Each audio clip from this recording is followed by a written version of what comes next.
The legitimate struggle for self-determination of the people of Jammu and Kashmir continues to be brutally suppressed by India's occupation forces.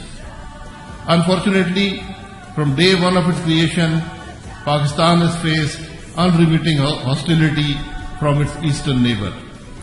India refuses to implement the unanimous resolutions of the UN Security Council which mandate a UN-supervised plebiscite to enable the people of Jammu and Kashmir to freely decide their destiny.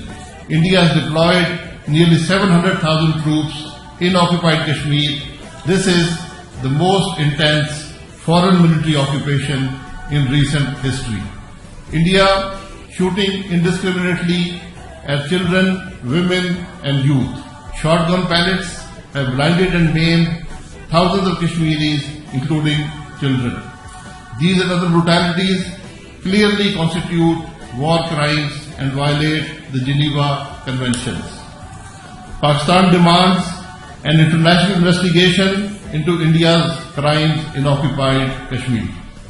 We ask that the United Nations Secretary General and the High Commissioner for Human Rights send an inquiry commission to occupied Kashmir to verify the nature and extent of India's human rights violations, secure the punishment of those responsible, and provide justice and relief to the victims.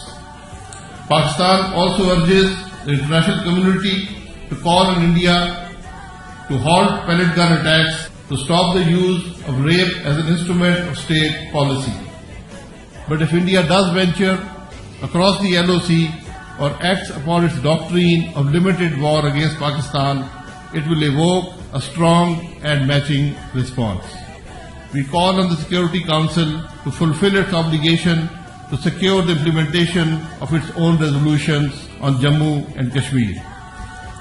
United nation general assembly سے خطاب کرتے ہوئے پاکستان کے وزیر اعظم شاہد خاقان عباسی نے کشمیر کے معاملے پر بات کی اور جس طرح انہوں نے کشمیر کا مسئلہ دنیا کے سامنے اٹھایا ہے وہ قابل تعریف ہے اور اسی وجہ سے پڑوسیوں میں آگ لگی ہوئی ہے. پاکستان کے وزیر اعظم کی طرف سے کی گئی تقریر کتنی جاندار اور مؤثر تھی اس کا اندازہ ہمیں ریپستان کی فرسٹ سیکرٹری کے فرسٹ رائٹ آف ریپلائی کو دیکھتے ہوئے ہو جاتا ہے, جس میں یہ بندریا جیسی شکل کی عورت پاکستان کو ٹیررسٹان کہہ رہی ہے. لیکن اس پر کچھ کہنے سے پہلے میں بھارتی میڈیا کے کچھ اسکرین شاٹ دکھانا چاہتا ہوں جس میں آپ دیکھ سکتے ہیں کہ ریپ کروانا ان لوگوں کا پسندیدہ مشغلہ ہے. انڈیا میں رہنے والے لوگوں کو ریپ سے اتنا پیار ہے کہ اپنی خبروں کو چار چاند لگانے کے لیے ریپ کا لفظ استعمال کرتے ہیں.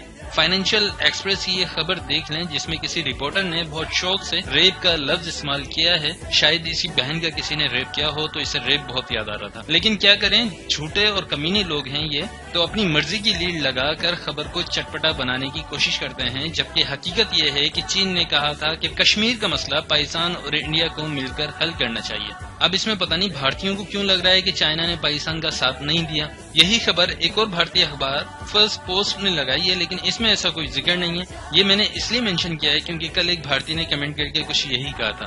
خیر, اب بھارتی بندریا پر بات کرتے ہیں. پہلے تو اس کی شکل دیکھ لیں, کسی چوسے ہوئے چوسے آم جیسی شکل ہے اس بندریا کی. اس بندریا نے, جس کا شاید دہلی میں پہلے گینگ ریپ ہو چکا ہے, اپنے 3 منٹ کی رپلائی میں کم از کم 15 مرتبہ ٹیرر لفظ کا استعمال کیا ہے, جس سے ظاہر ہوتا ہے کہ یہ بیچاری دہلی میں سیکشول ٹیرر کا شکار رہی ہے. حقیقت تو یہ ہے کہ پوری دنیا جانتی ہے کہ دنیا میں کون ٹیرر ایکسپورٹ کر رہا ہے. یہ صرف انڈیا ہی ہے جو افغانستان میں بیٹھ کر دہشت گردی کے اڈے چلا رہا ہے. انڈیا کی دہشت گردی سے اس کے نیبرنگ کنٹریز محفوظ نہیں ہیں, چاہے وہ پاکستان ہو, بنگلہ دیش ہو, سری لنکا ہو, نیپال ہو یا بھوٹان ہو. دنیا یہ بھی